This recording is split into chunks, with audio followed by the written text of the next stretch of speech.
There is a question, is the attitude of Islam to history. And in fact, what we find, the basic attitude is that all history is in fact an Islamic history. That means that all the major figures of history basically are Muslims. From Adam down to our own time.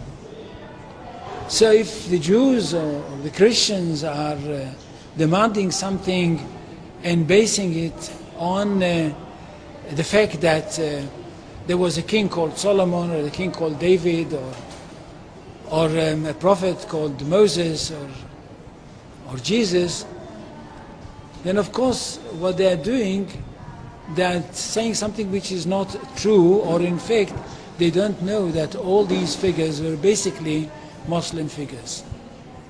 They were, in fact, since the creation of the world there is only one religion, and this is the religion of Islam.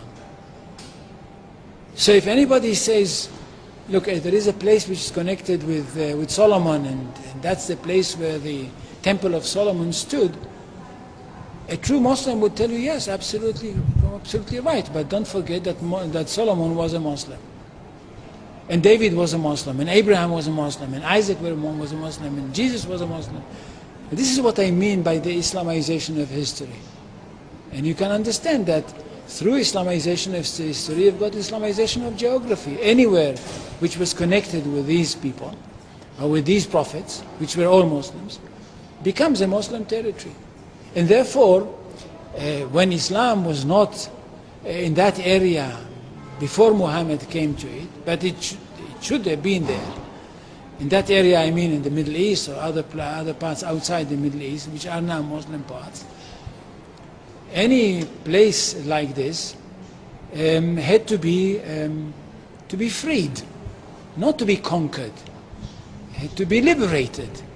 So Islam appeared in history in the time of Muhammad, or reappeared in history from their point of view, reappeared in history as a liberator. And therefore there is no Islamic occupation. If somebody occupied anything, it would be always somebody else, not the Muslims. So there is no Islamic occupation, there is only Islamic liberation.